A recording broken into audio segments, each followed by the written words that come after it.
네, 지난주 있었던 4.7 재보선 선거 결과 이후에 여야 모두 대통령 선거 체제로 빠르게 돌아가고 있습니다. 특히나 이번 선거 결과가 젊은 세대에 의해서 좌우됨에 따라서 내년 3월에 대선을 겨냥하고 있는 여야 대선 후보들이 이 점을 가장 많이 고민하고 있다고 하는데요. 무엇보다도 내년 대선에서 승리를 하려면 젊은 20, 30대 동학개미 운동 세력들이 왜 주식에 투자하고 있는지 그 고충을 알아봐야 한다는 조언들도 속속 나오고 있습니다. 오늘은 이 사안에 대해서 한국경제신문의 한상춘 논설위원과 이야기 나눠보도록 하겠습니다. 안녕하십니까? 네, 안녕하십니까? 자, 먼저 최근의 미국 증시 움직임부터 살펴볼 텐데요. 지난주에도 주간 기준으로 3대 지수 모두 상승한 가운데 다우지수, S&P 500 지수가 사상 최고치 경신했습니다. 어떻게 보셨습니까? 네, 일단 오늘 방송의 주제부터 네. 여야 대선 후보다 해서 여뿐만 아니라 야도 마찬가지다 하는 말씀을 드리고, 그다음에 젊은이들이다 하면 왜 그러냐면 지금 주식투자자들이 젊은 층을 포함해서 이 주식투자자들은 그렇다 그래요. 젊은 층과 그다음에 연세가 있으신 분들도 굉장히 비슷한 성향을 갖고 있다 하는데요. 이런 주식투자자들이 1,100만이 됐다입니다. 우리 유권자가 얼마입니까? 1,100만이 되니까 주식에 투자하시는 분들에 대한 입장을 고려하지 않으면 네. 과거의 그 대선의 그 후보들은 증시와 관련된 공약을 굉장히 깊이 오는 성향에서 내놓지 않았었거든요. 근데 내년도의 그 대선 후보에서는 사실 그 1,100만이 되다 보니까 증시와 관련된 이런 유권자를 고려하지 않으면 대통령 후보가 될 수 없다. 이건 뭐 이번 선거에서 뚜렷이 나타난 게 아닌가 생각합니다. 그래서 오해가 있을 거를 이렇게 생각해서 이 여야 후보들이 공이 젊은 층이 스윙 보터다 보니까 사실 종전과 다른 관점에서 고민이 빠져 있다 이렇게 됐습니다. 지금 이 문제를 앞서기 위해서 사실 우리나라의 대선 후보들의 타산 지석을 이렇게 삼을 필요가 있는 것이 바이든 정부 시절에 지금 출범 이후에 한 70일을 맞으면서 젊은 층을 고려한 바이든의 경제정책, 증시정책이 사실 우리 입장에서도 많은 이렇게 대조가 되기 때문에 이 문제를 좀 먼저 말씀드리면요. 우리도 이 방송을 통해서 사실 바이든 정부 출범 전서부터 이제는 한국 주식보다도 미국의 경기주를 좀 사라 이렇게 말씀드렸지 않습니까? 네. 근데 이제 최근에 세계 증시 보면 미국, 바이든, 앨런 이렇게 얘기 나오죠. 그러니까 파월은 조금 좀 이렇게 신뢰가 떨어진 상태고요. 어찌됐든 지금의 바이든과 앨런과 파월이 이니셜이 J이기 때문에 3J에 대한 신뢰가 굉장히 두터워지는 상황이다. 이것이 경기든 증시든 반영하는 측면에서 미국 이런 얘기가 나오는 게 아닌가 생각합니다. 크게 보면 세 가지 관점이 골고루 이렇게 포함됐다 이렇게 됐습니다.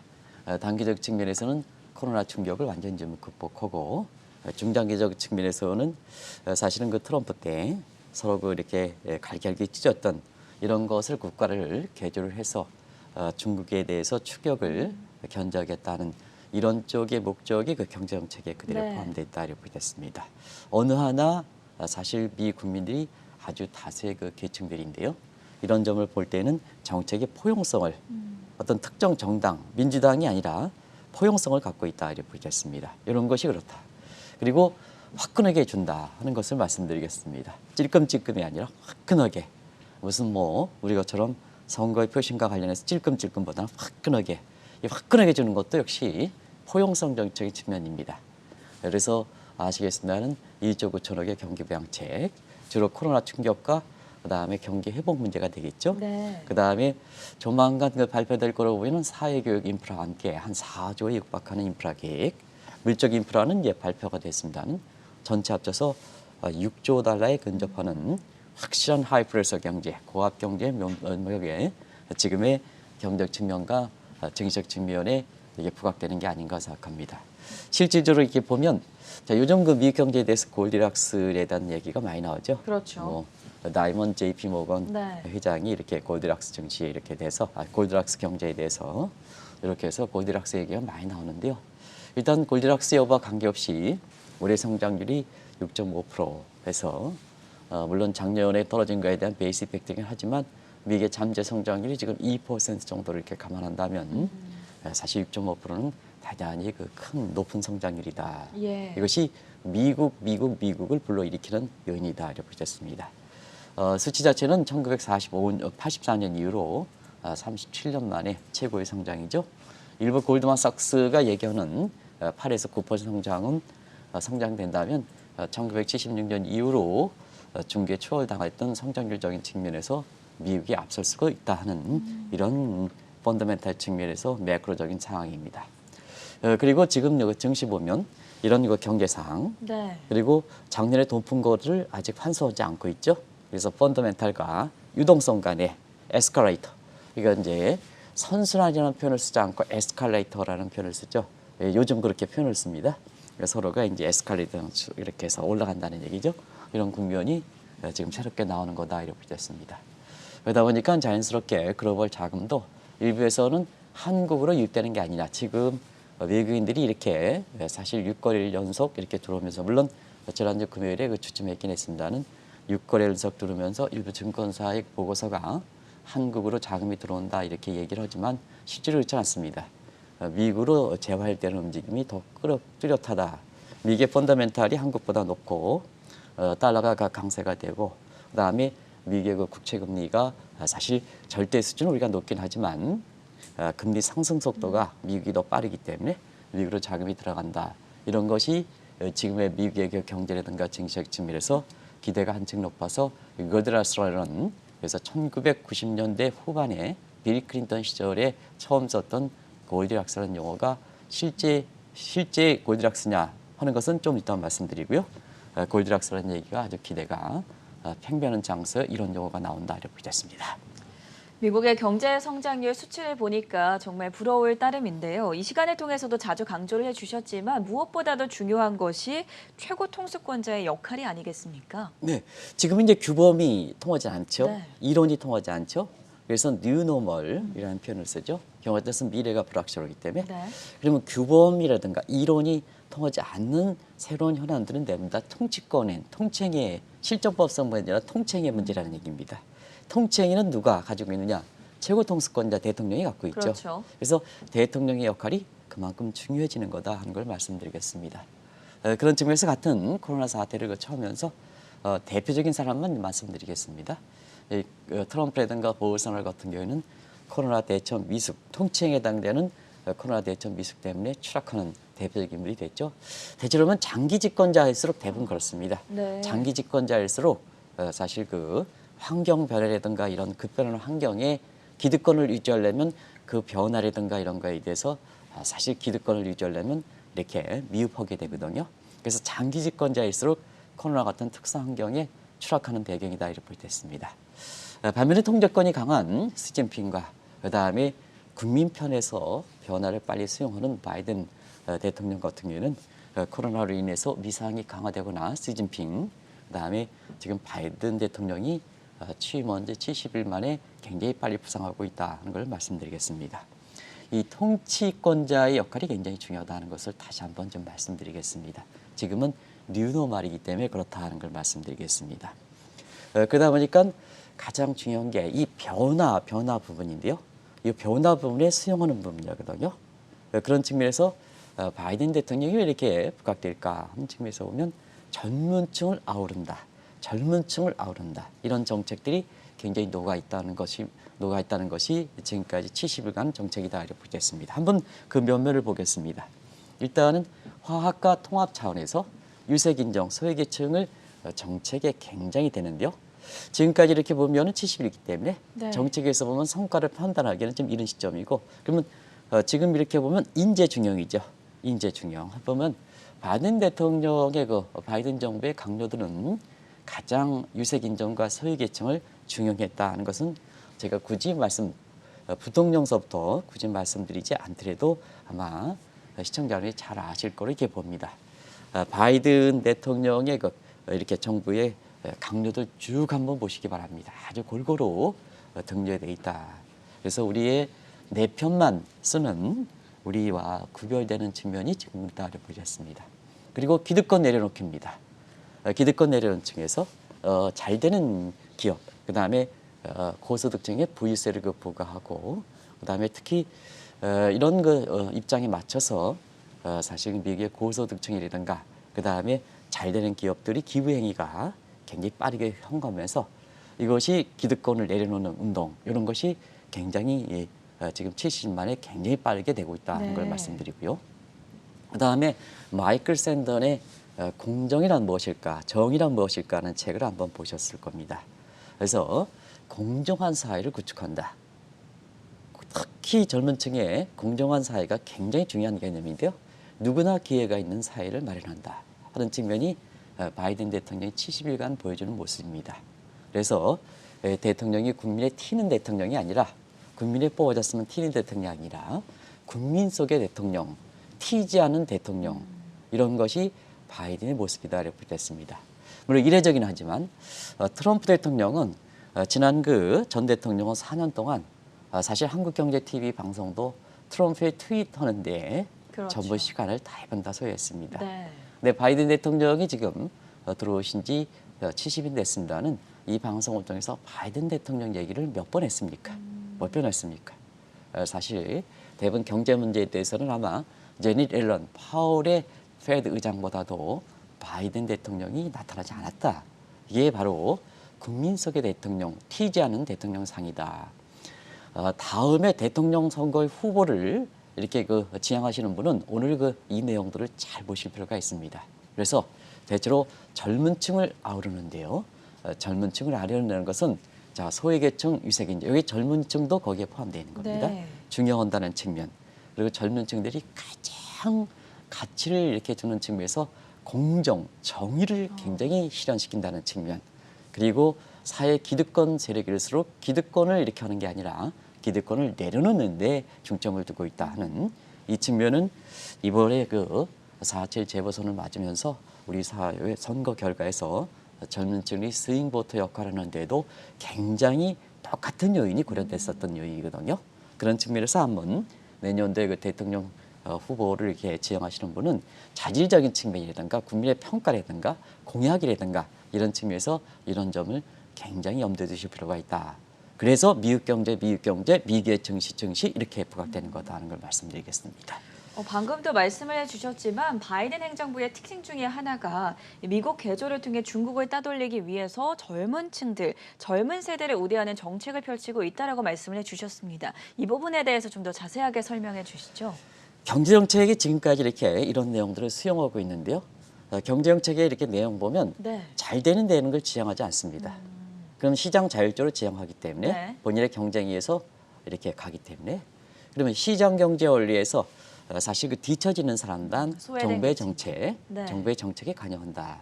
소위 미국에서 보면 시장 경제 원리 민주주의 체제에서 잘 되는 거는 그대로 놔두고 그다음에 안 되는 부분만 국가가 이렇게 된다 하는 측면이 바로 뉴딜 정책 같은 인프라 확충 계획입니다. 지금의 경기 회복되더라도 more has jobless recovery라고 그러지 않습니까?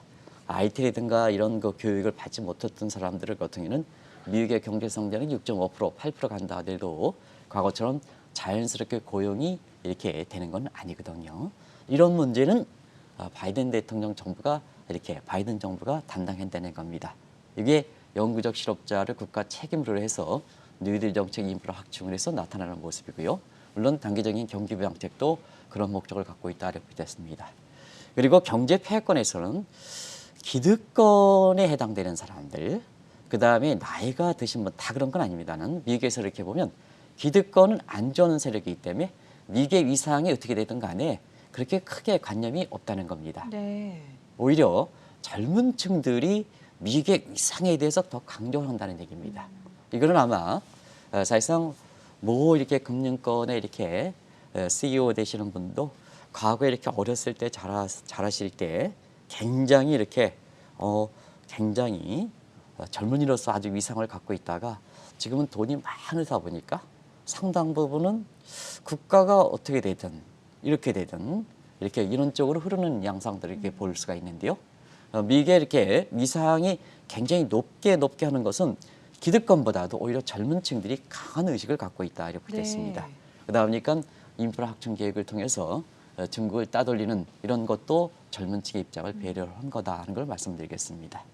그리고 두 가지 목적을 위해서 우리도 한번 점검해 드렸습니다는 반도체 같은 첨단 기술 미래 국부 싸움이죠. 자, 지금의 세대는 간다는 얘기입니다.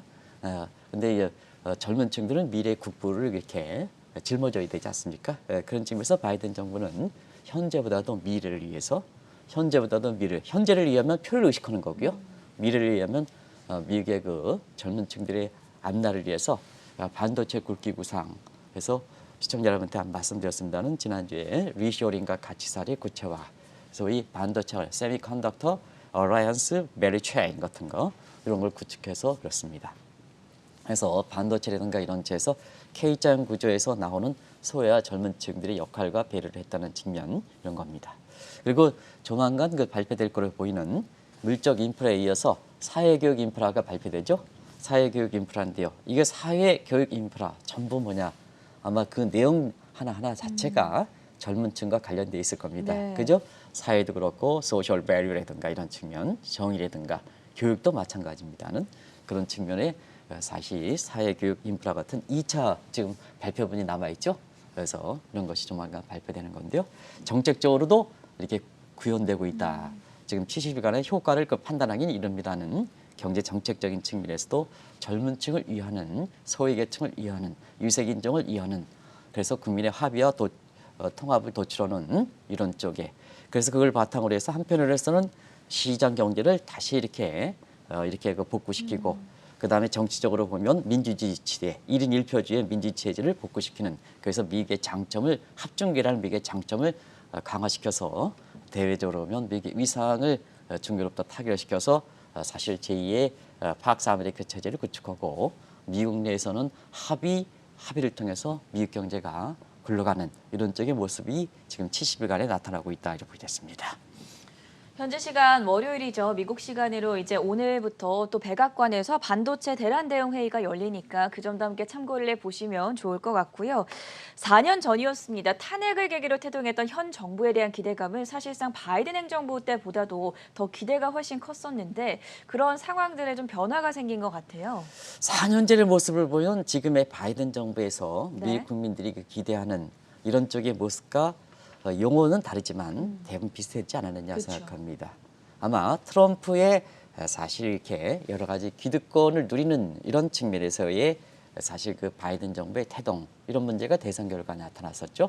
그다음에 사실상 이전에 그 탄핵이라는 이 문제에 대해서 여러 가지 공과평가가 나오겠습니다는 제가 이 탄핵이 잘못됐다 안 됐다 이건 평가하지 않겠습니다. 왜냐하면 문재인 정부도 사실 탄핵의 어떤 그 지향했던 사람들의 이렇게 입장에서 정책을 잘 피고 기득권, 새로운 그 기득권들이 사실 이전에 그 이렇게 기득권에 나타났던 모습의 반성적인 측면에서 잘했더라면 제가 탄핵에 대해서는 상당히 긍정적 평가를 하겠습니다는 지금 한번 보겠습니다. 자, 강화문 촛불 시위 이것도 마찬가지로 아마 트럼프의 그 잘못된 행동에 국민의 열망 속 그런 측면에서 소위 그 사전 투표를 했던 미국의 대통령 선거에서 사전 투표를 했던 이런 사람들의 열망과 비슷하지 않았느냐 생각합니다. 그리고 트럼프의 그 여러 가지 관련돼 있는 사람들의 불공정한 행위들, 적폐, 부정부패 많았었죠. 그다음에 도덕성과 공정성 이것도 트럼프 때 많이 훼손됐죠. 이런 거에 대해서 사실 이전에 그 4년 전에 적폐, 부정부패, 도덕성, 공정성 이런 측면에서 사실 4년 동안 얼마나 지켰을까 하는 측면이 이번에 젊은 층들이 그 스윙보터 역할을 하면서 이렇게 야권이 사실 이번에 승리한 야권이 잘해서 그런 게 아니라 잘못했지만 이전에 했던 것보다 이렇게 어쩔 수 없이 선택하는 이런 모습의 결과가 나온 것이 아닌가 이렇게 보고 있습니다. 그리고 4년 전에 얼만큼 또 국민의 통합과 화합을 강조했습니까? 바이든 정부 마찬가지로. 그런데 지난 그 4년 동안 네 사람이 아니면 쓰지 않는 오히려 갈기갈기 이렇게 네 사람이 아니면 안 쓴다. 능력 여부와 관계없이 네 사람이냐 아니냐.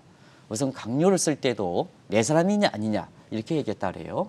그런 측면에서 국민의 화합과 통합에 얼만큼 4년 동안 이렇게 이것을 실현시켰을까. 이것은 사실 4월 7일 재보선 끝나고 나서 한 번 정도 지적했던 시각이다 이렇게 됐습니다.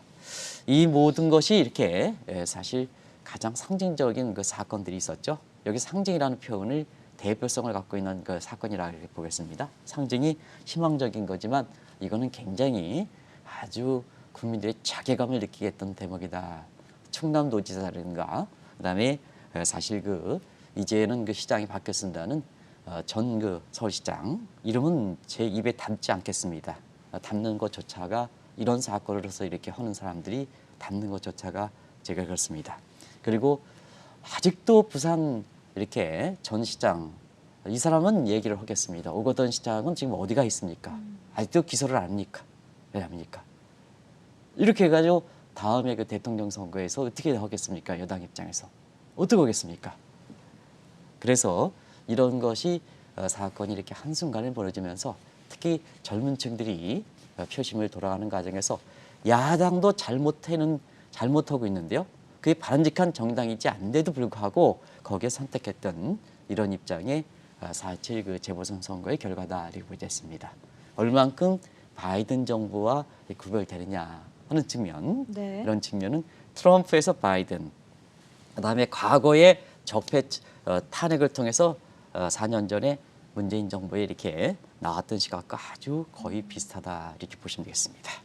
경제적인 측면에서도 좀 살펴보도록 할게요. 비록 재보선 결과였긴 했지만 젊은 세대의 불만이 많이 표출된 선거였다. 이런 평가에 대해서는 어떻게 바라보십니까? 예, 결국 경제정책적인 측면에서는 젊은 층의 사실 국정 목표라든가 이런 것이 굉장히 젊은 층에 아주 부각시킬 수 있는 국정 목표를 선택했습니다. 네. 그게 소득주도 성장, 혁신 성장이죠. 그렇죠. 개념적인 측면에서 보면 분배라는 측면을 강조를 했던 거고 혁신이라는 개혁을 강조했기 때문에 이게 계층이 모두가 해당됩니다는 젊은 층에 굉장히 이렇게 그 성향에 맞는 이러한 그 국정 운영 목표를 4년에 걸었다 이렇게 됐습니다.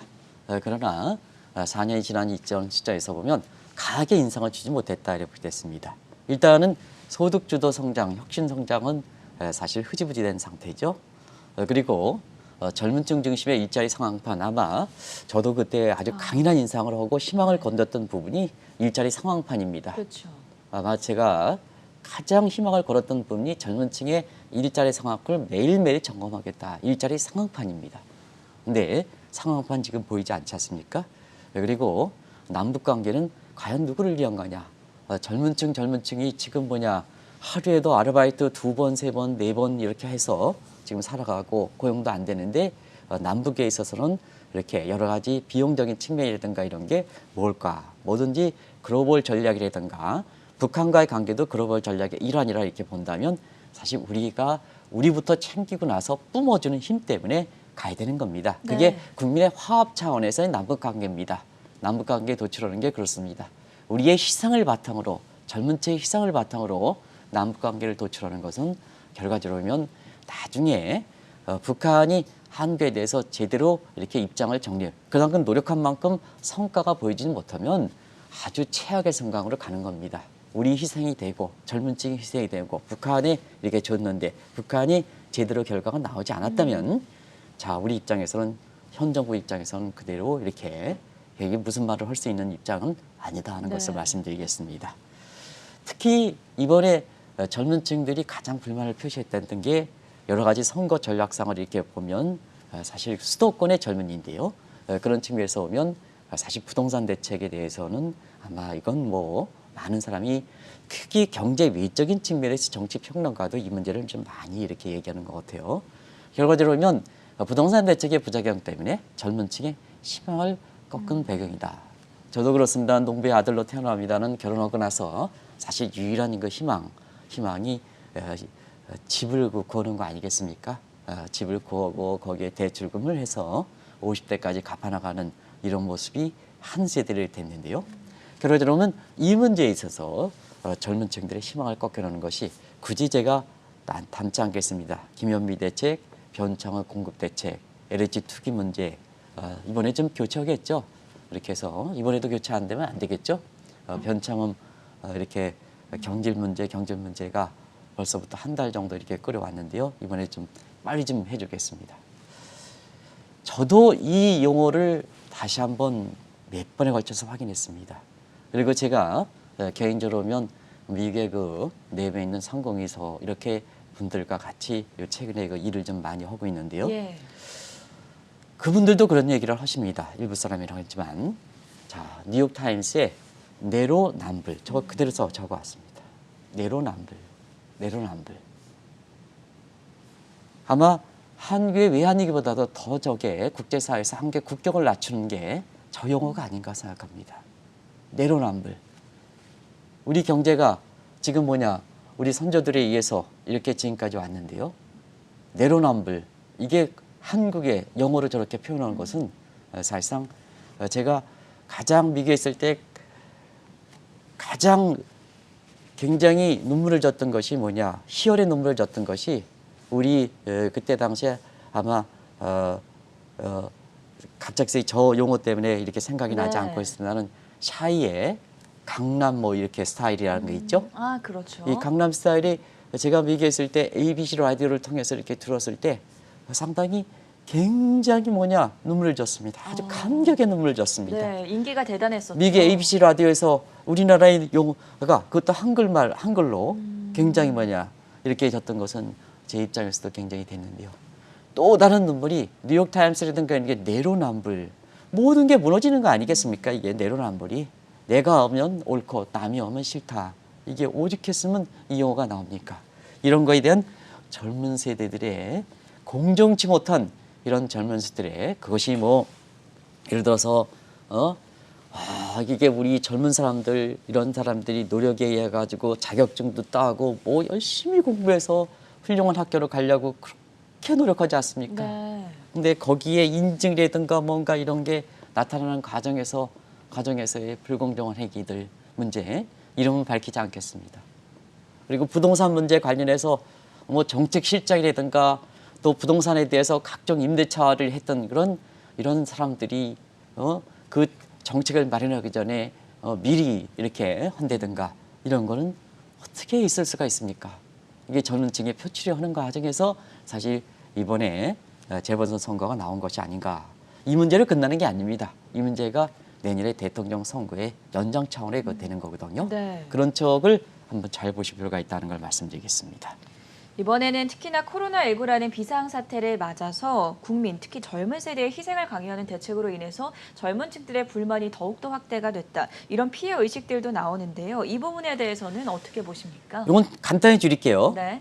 방역은 사실 지금까지 이렇게 보면 우리는 인슐레이션, 절연, 활동을 제한시키는 거죠. 근데 활동이 가장 많은 사람이 누굽니까? 젊은 층이 아니겠습니까? 그렇죠. 그 젊은 층을 거리를 두니까 뭐냐, 그것이 일자리든 아니면 여러 가지 이렇게 활동적인 측면에서 이렇게 보던 절연시키니까 결국은 젊은 층을 희생시키는 이게 아니냐.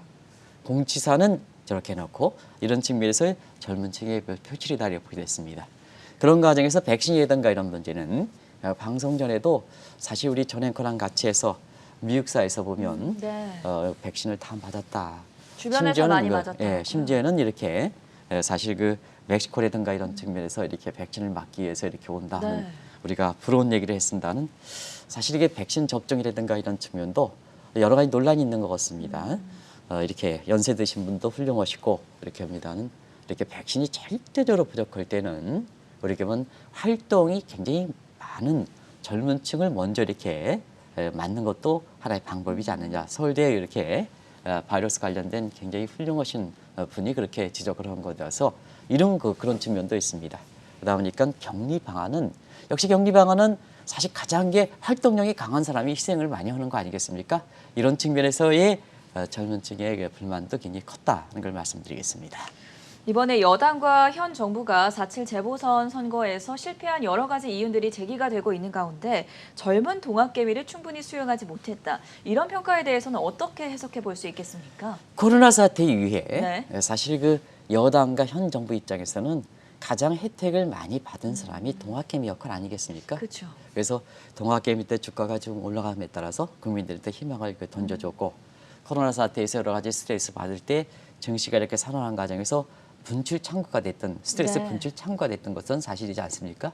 그리고 주가가 이렇게 우리나라가 많이 올라감에 따라서 결과적으로 아시겠습니다는 현 정부나 지금 경제정책에 실제로 컨트롤 타는지 모르겠습니다는 홍 부총리 입장에서도 사실 또 여당 국회 입장에서 도움됐던 것은 사실이지 않냐 생각합니다. 근데 이 사람들이 왜 동학개미들이 왜 이렇게 저는 이제 개인 투자가를 좀 부르고 싶습니다는 이 동학개미를 오늘 좀 방송을 위해서 동학개미라는 표현을 그대로 쓰겠습니다. 익숙한 표현이니까요. 그 동학개미 분들이 있잖아요. 왜 그 주식 투자를 했느냐, 네. 돈이 남아서 했느냐 이런 걸 좀 감안하실 필요가 있지 않느냐. 4.7 재보선 선거에서 여당이 감안하실 필요가 있지 않냐 생각합니다. 취업이 안 돼서. 그 다음에 앞서 말씀같이 지금은 주택 같은 것이 너무 간이가 높아서 결혼도 포기하는 이런 입장에서 좀 생계 차원에서 몇 주 가지고 이렇게 해서 주식 취한 사람이 대부분 아니겠습니까? 이런 것이 한국의 주식을 끌어올렸던 배경이죠. 물론 이제 일부 그 동학개미 중에서는 영끌하고 비투억에서 사실은 투기적으로 갔던 것은 사실입니다. 이런 일부 계층들이 있긴 합니다는 사실 대부분의 이렇게 젊은 사람들은 사회적으로 고용 창출이 안 되고 그다음에 지분 구하기가 없고 그런 과정에서 주식 투자했던 사람도 상당히 됐지 않느냐.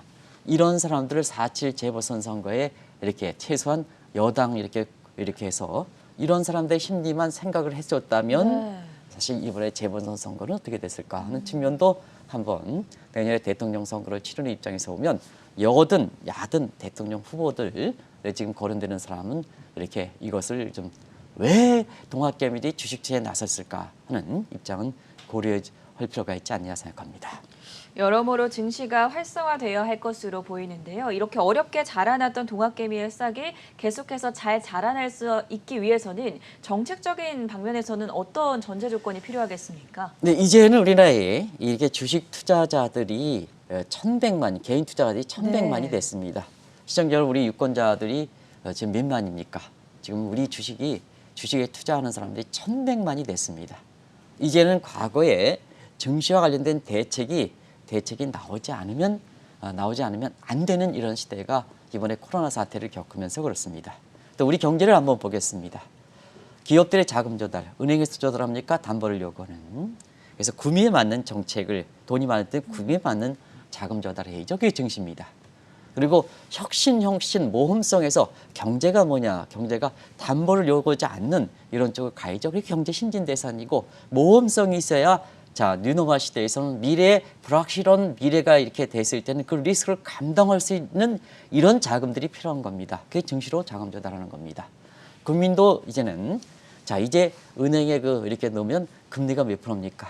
금리가 몇 프로입니까? 심지어는 은행조차도 지금 주식과 관련된 상품을 팔지 않습니까? 이런 측면에서는 건전한 재테크에서 이제는 증시 역할이 굉장히 크다 이렇게 됐습니다. 그리고 국민경제 3면 등급 측에서는 사실 우리가 보면 생산과 분배와 그다음에 이렇게 소비와 이런 측면에서 지출과 이런 측면에서 3면 등급은 증시가 이렇게 됐다 이렇게 보겠습니다. 그래서 바이든 정부는 현재 들어서 무너졌던 이렇게 민주체제, 무너졌던 시장경제 원리, 증시를 통해서 이렇게 복원시킨다 하는 것이 앞서 말씀드렸던 요인이다 이렇게 보셨습니다. 네. 그런 과정에서 지금의 그렇게 유권자들이 증시와 관련된 개인 투자가들이 1,100만이 이렇게 된 상태에서 오면 내년에 이번에 4.7 재보선 선거에 이렇게 실패 그리고 야당도 이렇게 승리했다 합니다는 쉽지 않습니다. 야당도 뭐냐 지금 대안이 없는 과정에서 선택했다. 잘해서 그런 게 아니라 지금 야당의 이렇게 후보들이 사실 됐다고 해서 후보 자체가 아닙니다는 그 야당 내에서도 지금 뭐냐 또 국민들한테 아주 꼴불견 모습들이 지금 나타나고 있는데요. 자, 야당의 후보들도 잘해서 그런 게 아닙니다. 대안이 없기 때문에 그렇습니다. 그래서 여야 이렇게 내년에 대선을 치르는 후보 입장에서 보면 자, 증시도 외면만 하지 말고 그렇습니다. 그래서 증시에 지금 개인 투자가들이 생각하는 이런 점을 좀 잘 염두에 두십사 하는 것을 말씀드리고요. 그다음에 이 언론의 오피니언을 생각하는 저도 포함되면 논설위원들이 오늘도 그렇습니다. 자, 그동안 한번 보겠습니다. 네. 대주장도 차액 3억에서 10억. 이거 개인 투자가들의 입장이 마냥 반영됐습니다. 그리고 사실 공매도 문제에 있어서 연장 지금 이제 다음 달에 한 번 정도는 이번에 재보선 선거에 이렇게 여당의 패퇴한 경기를 위해서 제가 김병욱 증시와 관련돼서 가장 잘 아시는 민주당한테 꼭 좀 부탁드리겠습니다. 다음 달 2일에 있는 공매도 재개 문제 관련돼서 이 문제 한번 근본적으로 다시 한번 검토해 주실 필요가 있다 하는 걸 말씀드리겠습니다. 이런데요, 이번에 또 국민연금에서 보면 네. 사실 그 국내 주식의 확대 혼용 비중에 됐죠. 이런 네. 것이 이제 국내 그 투자자 입장에서 입장을 반영하는데요. 자, 일부 언론에서 이걸 떼법이라고 얘기하면 어떻게 되겠습니까? 이게 일부 사설에 나온 얘기입니다. 이게 떼법입니까? 개인의 그 주식 투자자들이 지금 1,100만이 됐는데요. 과거와 상황과 다르지 않습니까? 법이란 뭡니까? 사회법이지 않습니까? 사회 계층들이 바뀌면 증시와 관련돼서 이렇게 정책도 바뀌어야 되거든요. 이게 언론의 오피니언 리더에 해당되는 논설위원회 일부 논설위원의 시각입니다. 떼법이 뭡니까? 떼법이. 그래서 올바른 방식으로 가지 않습니까? 그래서 여야 국회의원이라든가 이런 분들 내년에 대통령 선거가 되는 상태에서 오면 네. 자, 이렇게 개인 투자자의 입장이 반영됐으니까 정책이라는 건 현실을 반영하는 거다. 해서 이런 그 당장 닥치고 있는 공매도 그 재개 문제라든가 그다음에 주식의 장기 이렇게 보유라든가 세 혜택 문제라든가 이런 문제. 특히 최근에 그 국소법 관련해서 사실상 너무 불편하거든요. 고객 입장에서 너무 2시간씩 기다려야 되고 1시간씩 기다려야 되지 않습니까?